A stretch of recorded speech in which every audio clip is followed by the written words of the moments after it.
Hey, Vivian. Look, I can go backwards. Let me see. Hey, that's amazing. Hey. Hey, you. What's going on, listeners? Welcome back to Matt Goes to the Movies, and we are here today to talk about Dawn of the Dead by Zack Snyder, someone who's been covered extensively on this channel, and it almost wouldn't be right to talk about a Zack Snyder movie if Rob did not join me. So, Rob, welcome back. Boy, do we know any other director besides Zack Snyder? What's going on here? I think there's maybe 2 films left in his catalog that we haven't talked about yet, other than Army of the Dead, which is still coming. But yeah, I think pretty much we just got to do 300 and there's another one that we haven't covered yet. But we haven't talked about it's been. Oh yeah, we didn't do that one yet either. Yeah, we did Watchmen. We didn't do Legend of the Guardians. Sucker Punch, that was the one I was trying to think of. I actually kind of like that movie, and you don't particularly care for it. But yeah, we've pretty much covered almost everything else he's done. Yeah, pretty polarizing guy, and this movie, I'm really excited to start talking about it because going back and watching it. We both watched the director's cut for this one, which is only 9 minutes longer, doesn't add a ton. There's a little bit extra with it, but boy, this movie is so 2004, and you think about some of the stuff that's in this movie that just, wouldn't fly today. There were a couple of times when I just kind of sat there and went, okay, all right, well, yeah, these things happened back then, but an interesting movie nonetheless. Yeah, it's been easily 10 years since I've seen it. And it's something that I kind of wanted to revisit because I wanted to see if there was any connection to Army of the Dead, which was kind of a loose, spiritual successor. I wanted to see if there was anything connecting them. And I don't feel like there's any connection at all unless there's something I missed. But I hadn't seen this in a while, and I was excited to open it back up and re-explore it. I think it's safe to say this is definitely a genre film. Like you gotta ask yourself a question before, we're still spoiler free here, so don't worry. But you gotta ask yourself a question. Do you like zombie movies? Because if your answer is yes, then I recommend this movie. If your answer is no, then I do not recommend this movie. This is not one where, like in 28 Days Later, it's the story of people in the middle of a zombie apocalypse, is the backdrop. Same thing with The Walking Dead. The Walking Dead is more about the people and their struggles in the middle of this apocalypse. Where this is a true genre film. This is a zombie movie, and it's a good zombie movie. It's a fun zombie movie, but there's not a lot else here if you're not into that genre. Yeah, I think there are a couple of things in this movie that I want to talk about there's obviously a lot that I want to talk about, but there's 2 things in particular. One that I think he actually does very well for Zack Snyder in this movie, especially this being some of his early work. And then there's one thing that I absolutely cannot stand because it is such a cliche thing that happens and I will never understand it, but that's going to be spoilers. So Rob, we've kind of delved into that, but if you could just sum up your thoughts on this movie in a quick recap before we get into spoilers, how would you describe Dawn of the Dead? Do you remember when malls were a thing? Like people used to go to one building and all the things that you wanted to buy were in that one building. You would just walk from store to store and buying them. Before e-commerce changed the world, like malls were a thing. You would go and you would I can remember when people would hang out at the mall. Like that's where you would go to just hang out. Maybe you bought like an Orange Julius or something, or like an Annie Ann cinnamon sugar pretzel. Those were my personal favorite, was the cinnamon sugar pretzels. But like that's what I know, right? Now you kind of want one, don't you? Like yes, I know I do. And that was, it was kind of weird to see that. Like I can't tell you the last time I actually walked in a mall on purpose, So it's kind of a throwback to that. And I think to some extent there's a little bit of wish fulfillment in this movie, like the ability to just kind of smash and take what you want without consequences. I think that's why destruction rooms are so popular now, where you can just walk in and like just take a baseball bat to a bunch of old VCRs and like tube TVs and stuff like that. Like, you put on like the safety glasses and you can just cause chaos and do whatever you want, and there's no consequences for it. Like, it's permissible and allowed. Like, I think that's kind of a fantasy for a lot of people to see the characters just kind of like moving through a major commerce area and just taking what they want and what they need is kind of it's kind of fun to see. But I also think that's part of the zombie appeal. Just wave after wave of enemies that you can just dispatch, and it's perfectly fine. There's no moral implications there. I think that is part of our obsession with the zombie genre in Western culture. So all that stuff is on display here. You get some great Zack Snyder moments. I personally think he's at his best when he's doing something funny in a very unhumorous context. And you get a couple examples of that in this movie. And this is his first feature film. And it's kind of interesting to see where he's come from. For better or for worse, Matt, you mentioned it. We've talked about a lot of his movies.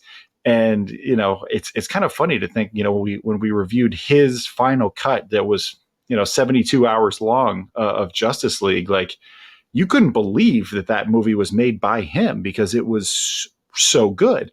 And not that this movie's bad, but you would never expect to get Justice League, his version of it, his director's cut version of it, when this was his first feature film. Like, I never would have connected those dots.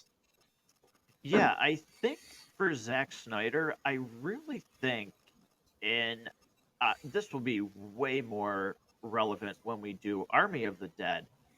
I think Snyder's at his best when he just gets to do his own thing. And I think that's maybe why, it has its fans and it has a lot more, vocal people who don't like them, but Man of Steel and Batman v Superman, when he has an established lore, I think that's where he struggles because I'll say he's creative. I will give him that. But when you have such a rich history with like Batman and Superman and these characters, you don't really need to go outside of the box. They have more than enough stories to hold an audience and captivate them. But he really shines when he actually gets to do his own thing. And although this is a, semi like remake of George A. Romero, he still gets to really put his spin on it, and that's where he shines. So I am a fan of this movie. I actually think it's rather good, minus a couple of wow 2004 moments. But Yeah. I think he does a really good job. So listeners, if for some reason you've never seen Dawn of the Dead and you don't want to be spoiled, pause this episode because we're going to get into heavy spoiler territory. And Which, by the way, we didn't get a chance to mention this, Matt. Screenplay by James Gunn. Like, I completely forgot he was involved in this. It's just wild that these two guys kind of go on to sort of dominate. James Gunn's worked for both Marvel and DC, but, Zack Snyder was kind of the DC guy. They both worked on this movie and went on to do multi-million-dollar comic book franchises. Yeah, that was really odd. I completely had forgotten that James Gunn was a part of this. So, an interesting start for both of these guys, so to speak. But, Dawn of the Dead starts off very typical of any real zombie movie. The outbreak starts and it spreads very, very quickly. But again, this is one of those movies where you can understand why it spreads very quickly. These are not your typical, they're stuck in mud zombies. They are very aggressive. They are quick and they turn incredibly fast. Well, Sometimes. Yeah. Minus the tired trope of a main character somehow fights through until they need to turn for the plot. But, This movie does have some pretty good gore. And I actually think, Rob, you talked about this, and I actually think there's some interesting characters in this movie, and I think one of them that I actually really like, and I'm curious to get your thoughts, is the head security guard when they do get to the mall. His name was CJ. I actually like this guy a lot, and I think this is one of the things that I was really surprised at in rewatching this movie is he actually to me has an arc in this movie, and I think Snyder actually made it very believable how this guy ends up towards the end. I do enjoy. I mean, in terms of characters who really have a change. They start one way in this film when we first meet them, go through a change, and end as something different. He's maybe the only one who truly does. Everybody else is still just kind of a version of themselves, I would say. I think it's maybe a little heavy and doesn't always make a ton of sense when they first meet the security team, when they get off the elevator and everybody's got guns drawn and they agree to take them in, but they're prisoners. Like, I don't know. It never made sense to me just from a survival standpoint, because it's like, okay, there's more people. We've got a better chance of surviving if we have more people to guard the exits. Because first of all, a mall is kind of a terrible place to hide out from zombies. It's kind of awful. Like, there's if the power goes out, which it eventually does, it'll be pitch black in there.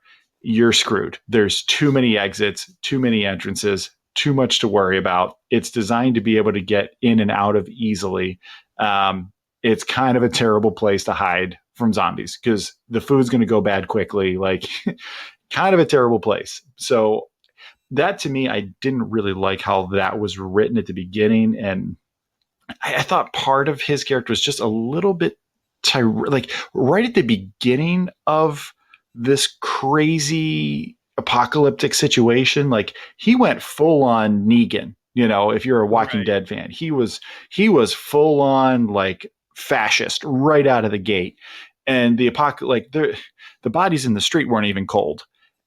So I thought that was maybe a bit far because, early on, people would be much more willing to help one another and try to get through it together and band together. And we just need to bunker down so the army comes through and liberates us. Like, I think they went a little over the top, but in terms of what we actually see from him, he's a very interesting character at different points, when he does agree to help them and the trade-offs that he agrees to, the things he doesn't agree to. I actually really like that about him. The ending for him, his kind of redemption and his sacrifice at the end, maybe a little tropey for me, even if it works. And I guess there's a lot of things about this movie you can say are maybe a little tropey, but mostly work in most examples. Yeah, that's why I'm so surprised at this movie on my rewatch is there are a lot of tropes in this movie. And for me, the majority of them actually do work, which is very surprising because I've never actually thought that's one of the things about the Snyder cut of Justice League that I was just blown away by. I've never particularly been a fan of Snyder trying to like portray characters and emotion. I never really think that it works well for him and that you feel anything for the people that are in his movies. I just never have. I don't think he translates that very well. And I don't know if that's because Gunn wrote the script or how he directed them. Maybe it's a little bit of both. But for the most part, it works here. Another one that I actually thought really worked. What? Sorry, I'm just laughing because I like him, Ty Burrell from Modern Oh, Family. yes. I think he's fantastic, but he's just that typical douchey character in this movie that is like doesn't want to lift a finger, and usually to me comes off as just like, oh my god. And maybe it's because of my, fondness of him from American Family, Modern Family, sorry, and that is like skewing my judgment. But I even think his character works in this, even though he is just that typical zombie apocalypse douche who usually you're like, all right, just you can eat him. I agree. Actually, I think he's probably one of my favorite characters in this, just because he's very one dimensional, but he's still fun, and Ty Burrell plays him phenomenally. I love the bit at the end where they're getting in the buses and they're going to make their break, and he puts on a suit and a tie. Like, it's Right. so ridiculous, and this movie is ridiculous. You just kind of go, all right, I'm here for it. Yeah, no, absolutely. So because we're talking about typical zombie tropes, let's just get these all out of the way. I'm going to mention the one that right off the bat that I absolutely can't stand. Now, your two main characters, Anne, who is the nurse, and you have Michael, who really is a nobody. He makes a joke that he sells televisions because he gets asked, like, why should we listen to you? Like, what were you, military, Secret Service? He's like, I sold TVs at Best Buy. I was like, that's funny. Can you tell me, Rob? I mean, I've never been in a zombie apocalypse, so maybe if we ever in one, my opinion will change. How is it that these people just like not even like each other, but how do him and Anne like literally fall in love with each other? How does this happen every single time? Now, I will say, not to be, I will keep it as tame as possible. I completely understand the other characters and them getting together physically. I can understand that. You're in a zombie apocalypse. You don't know how long you have left. I'm pretty sure that would happen more than normal. But this, and she was married. She was just with the guy at the beginning and watched him get his neck bit off by their dog. Like, how do these two people actually, by the end of this movie, when he gets, bit and he's like, I'm gonna stay behind. Like, she's like genuinely like heartbroken, like she's in love with this dude. And I'm just like, how does this happen in every single zombie movie? Something like this happens. The characters of Michael and Anna getting together is a very low point of this movie. If it was just a physical attraction thing and it's just like, yeah, we're probably all going to die in horrible ways. Let's get our rocks off one more time, like that you get, but trying to make it seem like there's a true romance here, um, really is a very low point, and it's a big miss in this movie. And part of the reason why I think it's such a big miss, other than the fact that it's a trope and it just gets shoehorned right in and is really unnecessary, adds nothing to the plot, adds nothing to my feeling of Michael as a character or Anne as a character. It doesn't really build either of them in any way at all.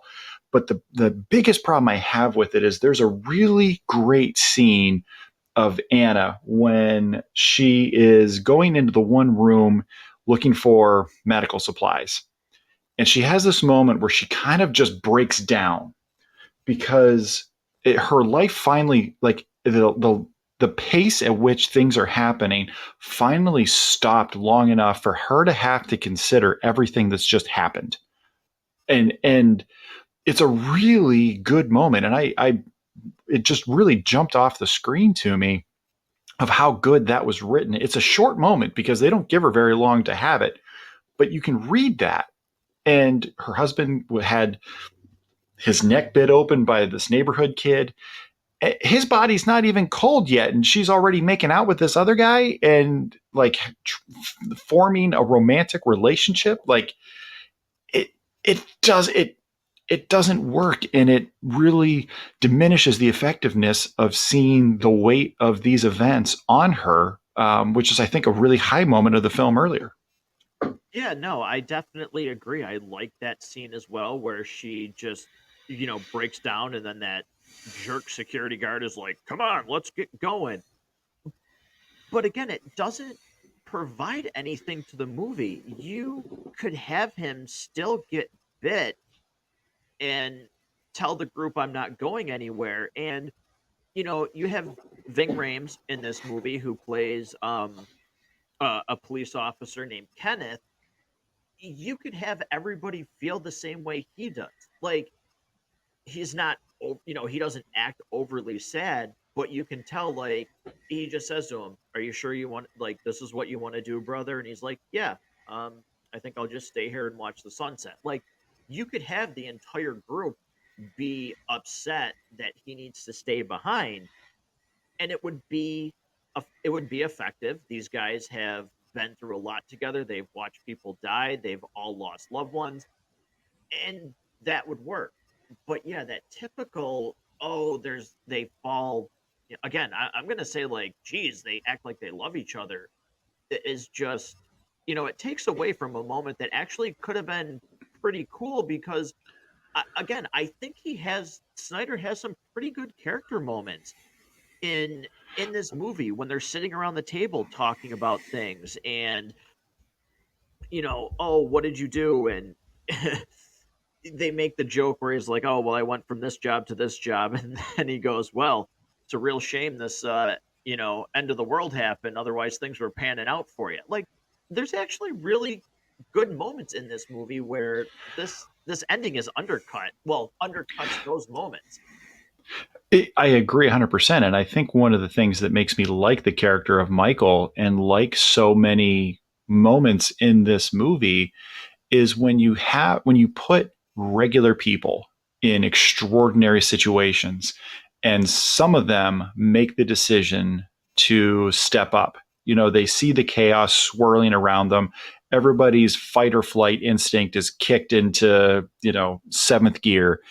And some people, they go calm, they make decisions, they make sense, they look for a path, and they guide the people around them to safety. And that's what I love about the character of Michael. And at the end, when he's bitten, I mean, he's in some ways the group's de facto leader at different points of this, or at least the voice of reason, the guy that's getting them to safety, the guy that's working to protect everybody and doing the best job of it.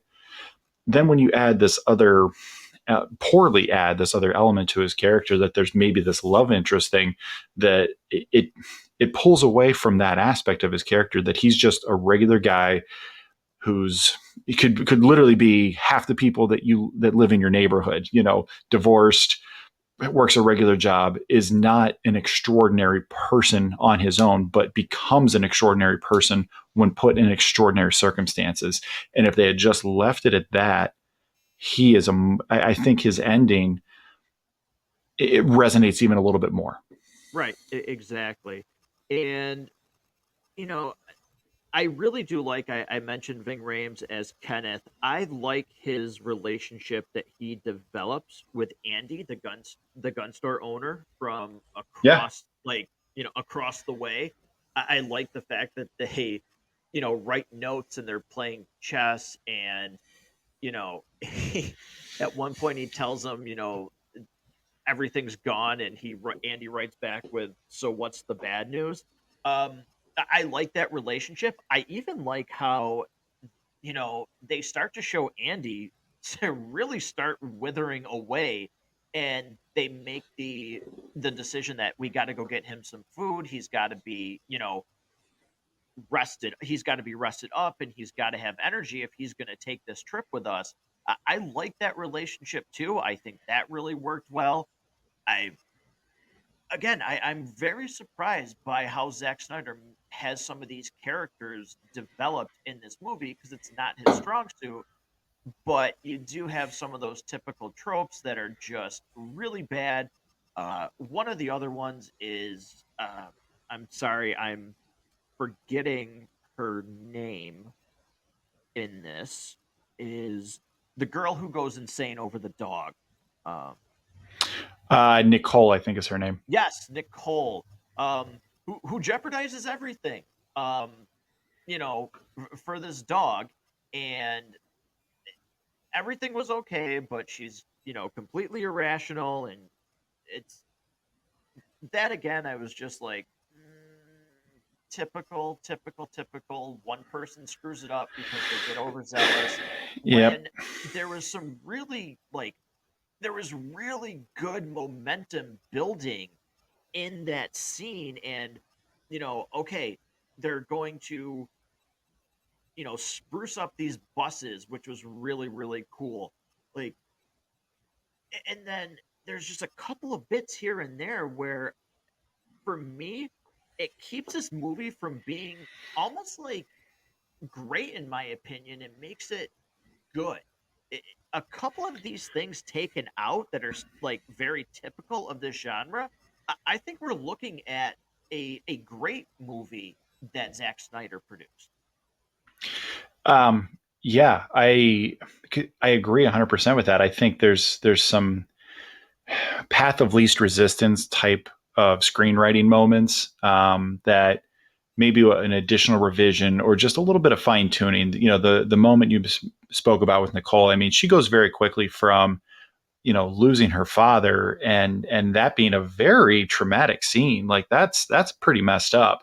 And we see this in every zombie movie. There's a hard moral decision to make, right? Or all zombie fiction in general. The needs of the many versus the needs of the few, those kinds of things, or what's moral to kill somebody or not kill somebody. If before everybody kind of figures out how the rules of this zombie fiction work, he's bitten. They're talking about executing him. That was actually really well. I had said this when we were talking about 28 Days Later. One of my favorite things about that movie is the turn is fast. So you don't have that person who's bitten, secretly bitten, hiding it, having different periods of time that it takes somebody to turn. When it's done well, it can be very effective. And I actually think there's a couple. I think that scene is pretty effective. You'd mentioned the relationship between Ving Rhames' character Kenneth and Andy. I actually love that scene where they're playing chess, and I think it really shows off when Snyder does things well. He does them differently and better than anybody else. You think about the opening and just the frenzied chaos and the use of the Johnny Cash song is so good. It's great. I mean, it is the juxtaposition between the music and the images is so awesome. And then they've got the chess game they're playing. Meanwhile, there's a lounge version of Disturbed's Down with the Sickness playing in the background. And it's perfect. And we see the group kind of settling into almost a new normal. It's those moments are so well done, but then you get that, Nicole makes that decision after just having this traumatic thing with her father, all of a sudden, like now she cares about this dog more than anything else in life. Like, I don't know. I think that maybe could have been explained. I mean, there's a lot of ways they could have done what they did with having a better impact by making the motivations make a little more sense. Right, exactly. Now, you mentioned too, you know, I mentioned as well, quick turns here. These, you get bit, you turn quick. Unless you're one of the main characters, and we see that with Andre and his wife, who is pregnant. Her name is Luda, where he keeps her away from the group because she's going to turn after they find out, like, oh, I think it's the bite. That's what does it when they, watch somebody turn because they were bitten. Again, a typical trope in zombie movies, but her demise really is, I don't think, something that, well, not just hers, but I don't think you get away with that now with what these characters have to do once they find out she was pregnant and they walk into that room and everybody's dead. I don't think that scene sees the light of day in this day and age. It's not a good scene. I don't like anything about it. So I mentioned it'd been a long time since I'd seen this movie. I didn't remember a lot of things about it. I remembered like the fun moments of them writing on the whiteboards back and forth. I remembered that. I kind of remembered parts of the ending. I remembered parts of the beginning. I definitely remembered the zombie baby because it's terrible. Is there another way to put it, Matt? It's just terrible. No, I remember it being I remember it being controversial back then, and people just asking, like, what was the point of this? It was shock value kind of for shock Yep. value in the movie. And yeah, again, that's one of the things where I don't think it really works. Like, they've been through enough, they've had to make enough decisions, um that they're not, not everybody's comfortable with or not everybody likes, but you have to do them. So So, again, hey, Matt, let's do this. Let's make a list of all the things we want out of a zombie movie. Okay. So, you start thinking about all the things you would want in your ideal zombie movie, zombie show, zombie video game, comic book, whatever. How far down on that list of things that you want to see do you have to get before you include the words zombie baby? Because I'm going to tell you, it appears nowhere on my list. right, exactly, 100%. No, I didn't ask for it. I don't want it. I would never ask for it. And I definitely don't ever want to see that scene ever again. Like, I don't need it. What did it add? And I think you hit it perfectly. It's there for shock value. And it's not even good shock value. Like, you come away from it just feeling icky. Like, you just go, ugh, I don't want to go through that experience again. It doesn't resonate with you the way that think of almost anything else. Like, think about 28 Days Later when Frank is killed. Like, that was a terrible thing that happens to him, and it resonates with you. Like, that meant something. This meant nothing. It was just gross.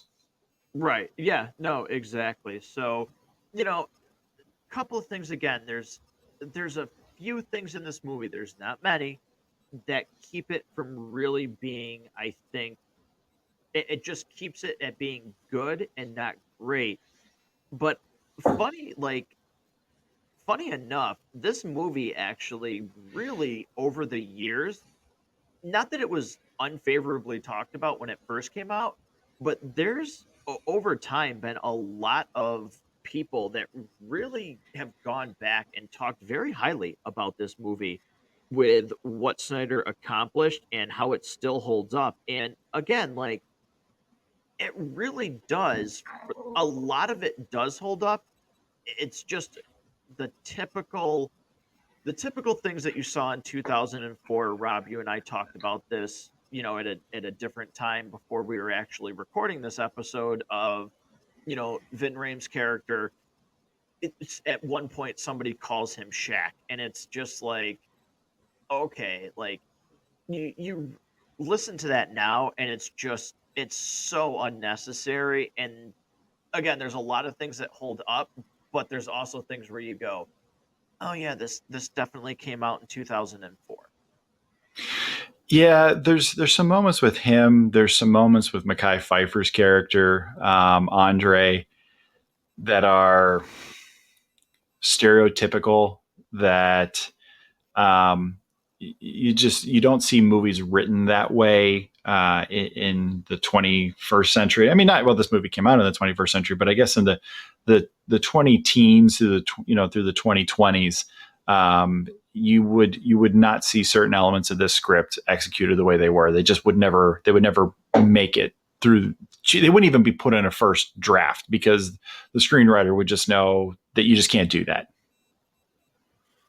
Right, exactly. So, couple things, here and there that just kind of make you cringe, but overall a really enjoyable experience with some, very surprisingly to me, decent character development. Great zombie action, though. We haven't really talked about that, but great zombie action, some really good creative kills, couple of propane tank incidents where they blow up. I thought the bus scene was really, really cool. I like how they're getting ready to go to the marina to get on a boat. I really like that. I thought Snyder did a very good job with the gore in this movie, while never making it feel over the top. And again, I'm all for that. The horror genre, which I don't consider this a horror movie really, but this sort of genre is like my favorite, and I'm all for the buckets of blood and gore when it calls for it in certain movies, and that's what they're supposed to be. But I think he did a really good job of, I hate to say the word taming it, but making it believable to it where it doesn't become like comedy.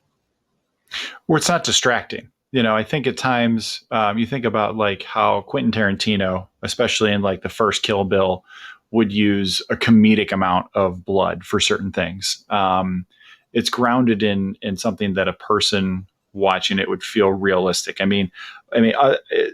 Delete that zombie baby altogether. I mean, what's the most gratuitous thing that happens? Maybe the chainsaw kill in the inside the bus where he slips and he accidentally chainsaws the one of the members of their group. Like that to me, I thought was kind of stupid, but like, is that maybe the most gratuitous thing that you see? And even at that, I didn't think it was from a practical effects standpoint. I didn't think it was terribly done.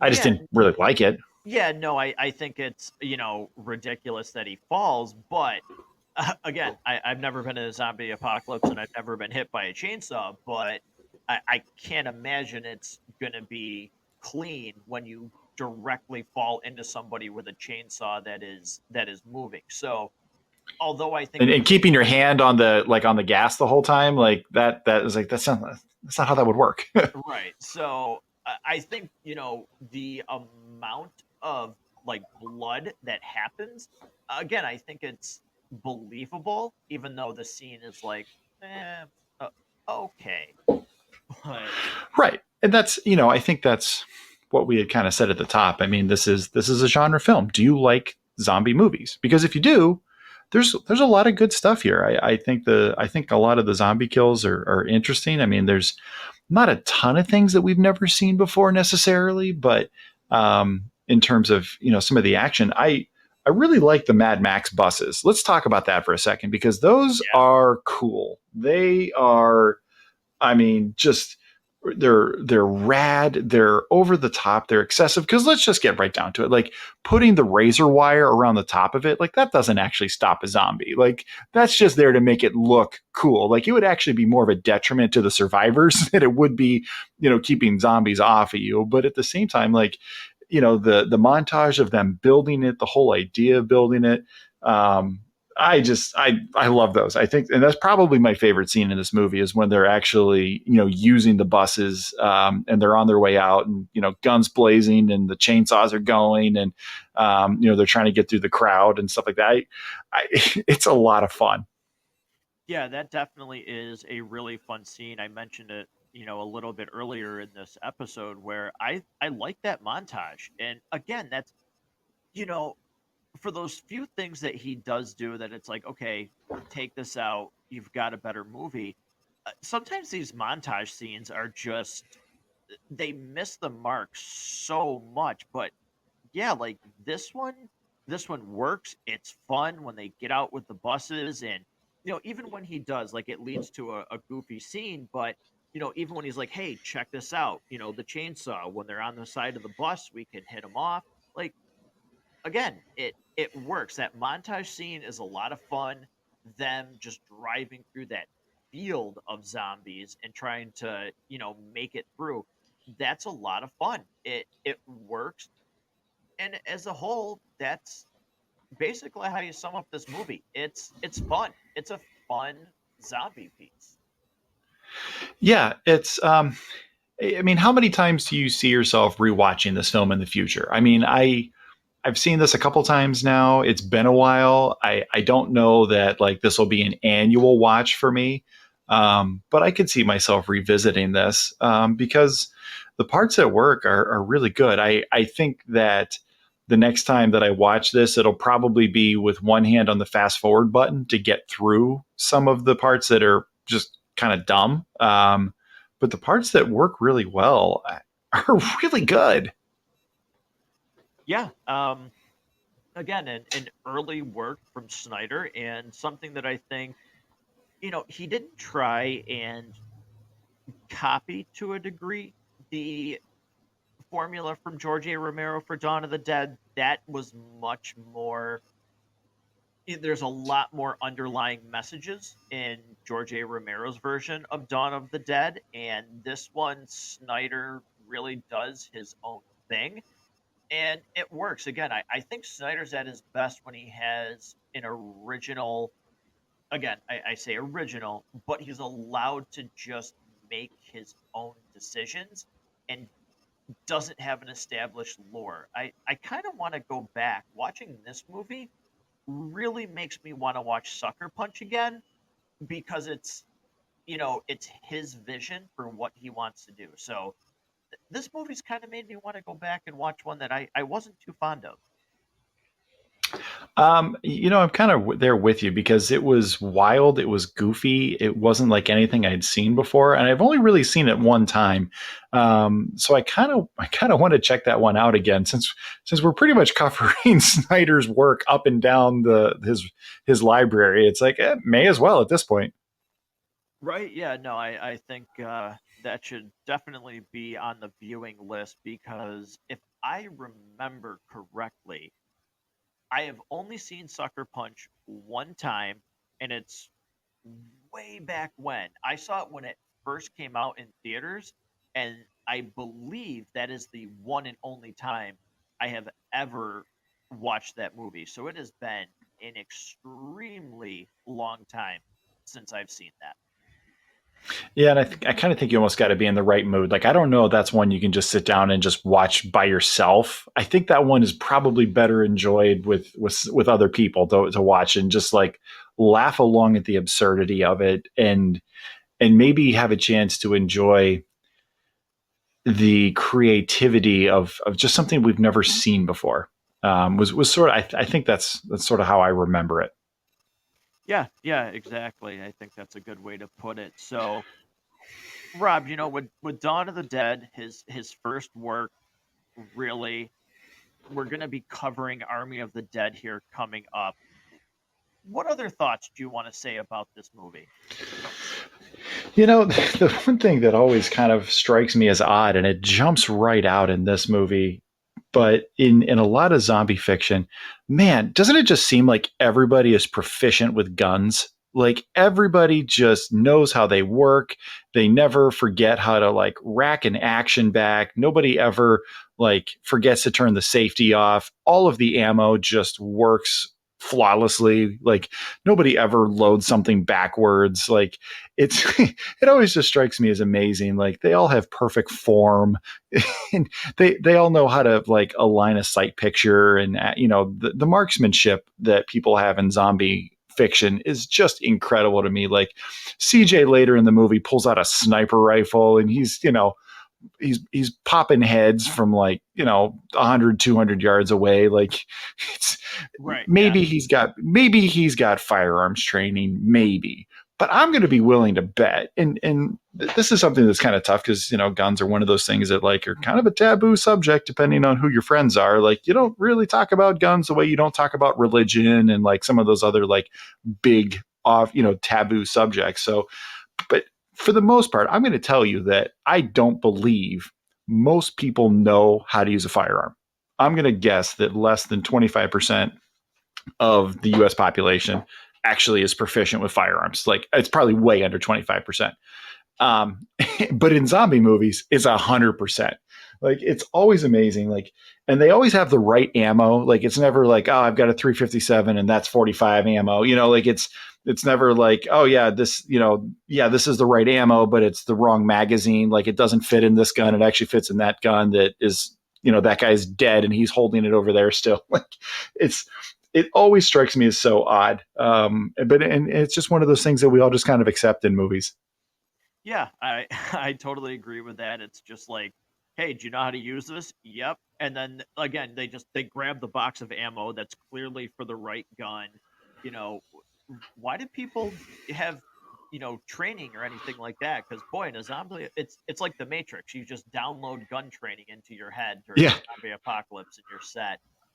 You go from selling TVs at Best Buy to being able to, work on the SWAT team. Like Right. everybody falls in line, they stack up perfectly. Like they know their fire ranges. Like they definitely know their lanes. They know like very rarely do they accidentally shoot themselves or somebody else. Like, and that's immediately the first thing that would happen with a group of people with limited to no firearms experience is there's going to be like 4 or 5 friendly fire deaths almost immediately, like nearly immediately, or the gun's going to go off in their hand and it's going to go flying over their head because they've never experienced the recoil of a handgun before and don't know how to hold it properly. Like those are all things that would happen immediately. But we never see that. I kind of want to see a zombie movie where that happens.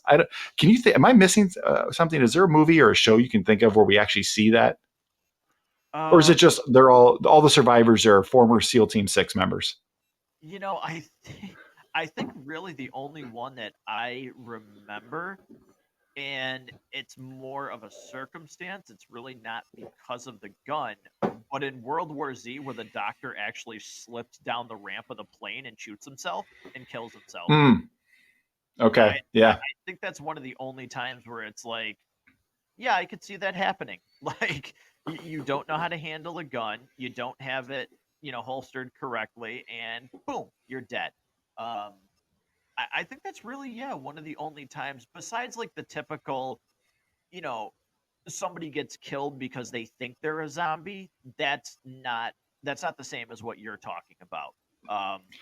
Where this 95-pound person has a shotgun and it doesn't kick their shoulder out of socket.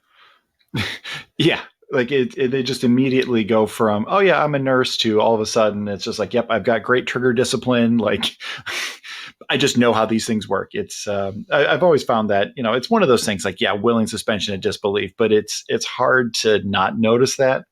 Like it's also kind of hard not to notice like how much the security room kind of looks like the lounge of a nightclub. Like a security room of a mall is a closet. It's a closet. There's brooms in there. The mop is stored there. There's like 3 TVs and they're not even flat screen. They're old. They're black and white tube TVs. You can't see shit on them. Like you can't tell who's who. Like, and these guys have a couch. They have a jail cell. Like it's ridiculous. Yeah, it's pretty wild. I will say one of the last things that I want to say, like, I actually want to give him some praise on this. This movie, again, when he first starts out, is before Zack Snyder apparently forgot, color palettes. And everything is very, like, dark with no hues. But I was actually really surprised because seeing so many things now that Zack Snyder does, to really see the color palette of this movie. And something I'll talk about in Army of the Dead 2 when we review that one, because they're definitely, to me, different than his other works. Very much so. Yeah, it's noticeable. So, Rob, you mentioned it, but any other favorite scene that you have from this movie besides that bus montage? I like that, and I like the chess scene. I like the absurdity of it, and I like the opening. Like I said, when they've got the Johnny Cash going in the background, and the scene that we're getting, the images on screen don't really match the upbeat tempo of the music. It's absurd, it's fun, and it takes a gory movie where people are dying in horrible ways, and it injects real honest, actual real funny humor in it. I like those scenes a lot. Yeah, I definitely do. I think that the opening is very good. It paints a very good picture of what's going on. I like the bus scene a lot. I really do like the scene where they are going over to get Andy. I like that scene a lot too, because they all get, worried about whether or not he's okay. And then when they realize that they can't go get him, I actually think, again, it's very subtle, but I think that's another piece where Snyder, his characters show good emotion, that this guy that they were trying to help, they no longer can. I thought that was really well done. I also want to point out a small moment of that scene too that I think was really effective when Nicole's got the walkie-talkie and the group is powerless to help her. That conversation and the way that that's filmed was really well done. I thought, just, you feel like their struggle of, their feeling of powerlessness to have any effect on helping this person that they can only talk to. They can't actually do anything for her. I actually thought that was really well done. Yeah, I do too. I think what we'll have to do, Rob, is with all the Snyder movies that we're doing, at the end of it, I think we're going to have a sheet and just say, okay, yes, I like this movie. No, I don't like that movie, and see where he falls. How many we think are good, and how many we think are bad. Ooh. Because again, we're getting close to going through his major stuff here, which eventually we're just going to have to cover out of principle on the channel. So. I mean, I've never seen Legend of the Guardians, but I think my kids have seen that, and I think they liked it. So, yeah, we're pretty close. Now, are you saying anything he's credited with as a producer and writer, or just as a director? No, just as the director. Yeah, because there's not much left. No, I think eventually we'll have to get through to those. So, speaking of getting through, Rob, what's going on in your world here of the extended podcast universe for listeners? When are we getting another episode? Whew. Eric and I have it down to 2 between what'll be next, and I think we have decided on what we're going to do. It's just a matter of getting it recorded.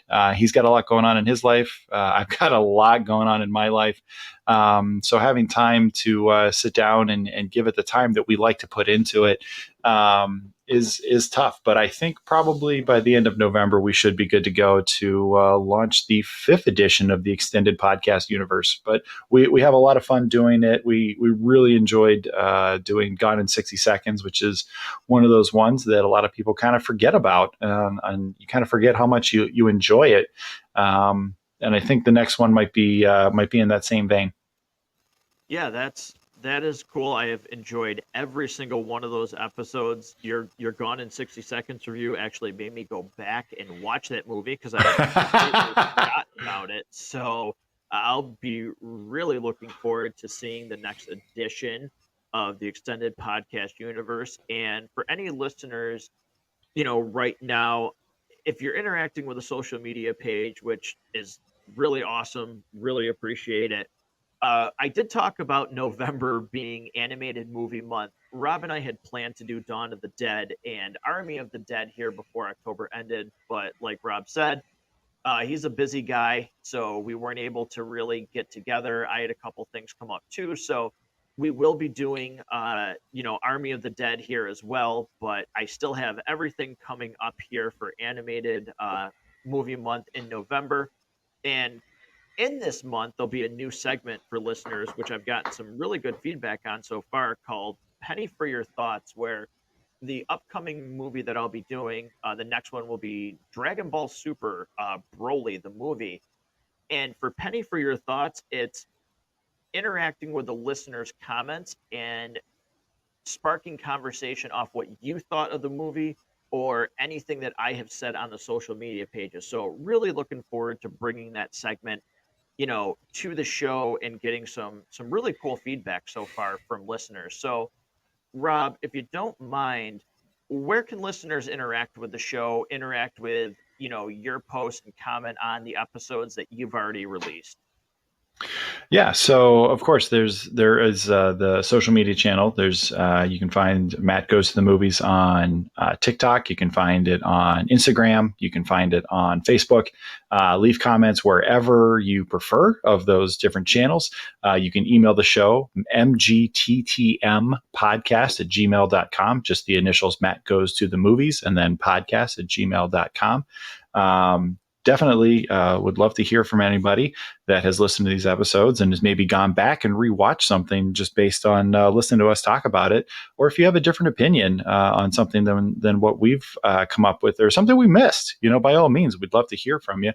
And then podchaser.com. is definitely another great way to interact with the show. You can leave a review of the show as a whole.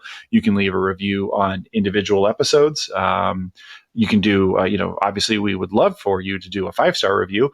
But if it's even not a 5-star review, just certainly leave a review. It lets other people know that this is a show worth checking out. And you can leave comments as well about the show.